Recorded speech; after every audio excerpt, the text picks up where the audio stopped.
दोस्तों बात करने वाले नेस्को स्टॉक के बारे में। देखा जाए तो ये स्टॉक कमर्शियल सर्विसेज सेक्टर से बिलोंग करता है। देखो स्टॉक काफी जबरदस्त है।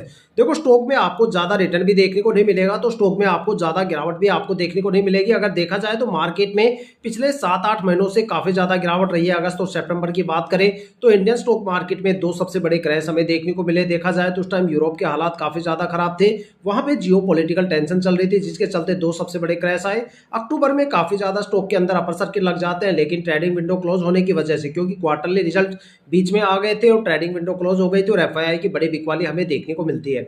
अगर अब बात करें तो सेंसेक्स 85,000 से गिर के करीब 75,500 के करीब आ गया है, 75,000 के करीब आ गया है। एक बड़ी गिरावट का माहौल मार्केट में चल रहा है और ऐसे टाइम में अगर कोई ऐसा स्टॉक हमें मिल जाए कि भाई जिसके अंदर गिरावट कम से कम हो, तो भाई वहां पे सोने पे सुहागे वाला काम है। आज मार्केट के अंदर ऐसा सिनेरियो चल रहा है कि भाई मार्केट ऊपर जाता है लेकिन स्टॉक ऊपर नहीं जाते, लेकिन जब मार्केट गिरती है तो स्टॉक बहुत ज्यादा नीचे गिर जाते हैं। ठीक है, तो इस तरह के चल रहे हैं। मतलब क्या है कि भाई जितने भी स्टॉक्स हैं वो यहाँ पे रिटर्न और प्रॉफिट को डिक्लाइन कर रहे हैं। ठीक है, तो यहाँ पे अगर स्टॉक के बारे में बात करें तो भाई स्टॉक के अगर पिछले 5 साल की जो मैक्सिमम गिरावट अगर देखी जाए तो स्टॉक ने जो मैक्सिमम गिरावट पिछले 5 साल में जो दर्ज की है अब तक, वो यहाँ पे 4% के करीब की है। मतलब 4% की गिरावट हुई है पिछले 5 सालों में स्टॉक के अंदर, वो भी इसी साल। अगर देखा जाए तो स्टॉक के अंदर रिटर्न काफी अच्छे हैं। स्टॉक में अगर आपको एक पॉजिटिव मोमेंटम के लिए अगर आप सोच रहे हो भाई यहाँ पे अगर आपने होल्डिंग कर रखी है तो भाई कम से कम कितने टाइम ड्यूरेशन के लिए होल्ड करें, तो भाई आपको स्टॉक को कम से कम 7 या 8 महीने के लिए होल्ड करना पड़ेगा,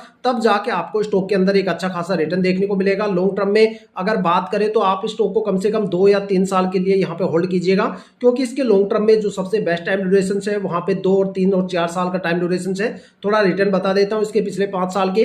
5 साल में स्टॉक ने 26.5% से ज्यादा का रिटर्न दिया, 4 साल में स्टॉक ने 53% से ज्यादा का रिटर्न दिया, 3 साल में स्टॉक ने 74% के करीब रिटर्न दिया, 2 साल में स्टॉक ने 66% के करीब रिटर्न दिया और 1 साल में स्टॉक ने 13.5% के करीब रिटर्न दिया है। 9 महीने में स्टॉक ने 14.5% के करीब रिटर्न दिया, 6 महीने में स्टॉक ने 5.5% के करीब रिटर्न दिया, 3 महीने में स्टॉक ने मात्र 2.25% की गिरावट दर्ज की है। एक महीने के अंदर स्टॉक ने 0.25% की यहाँ पे गिरावट दर्ज की है और एक वीक के अंदर स्टॉक ने 4% की गिरावट यहाँ पे दर्ज की है। अगर स्टॉक के होल्डिंग पैटर्न के बारे में बात करें तो वो भी काफी ज्यादा औसम है।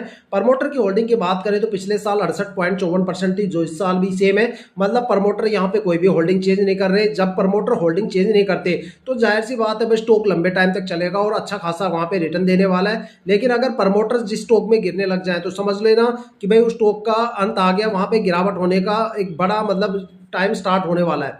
ठीक है, देखो कंपनी के बारे में जो सबसे ज्यादा इंफॉर्मेशन रखता है वो प्रमोटर ही रखता है। अगर प्रमोटर ही वहां पे नहीं रहेंगे तो भाई फिर लेके ऊपर स्टॉक को कौन जाएगा? एफआईआई और हम आप थोड़ी ना लेके जाएंगे। अगर स्टॉक के फंडामेंटल की बात करें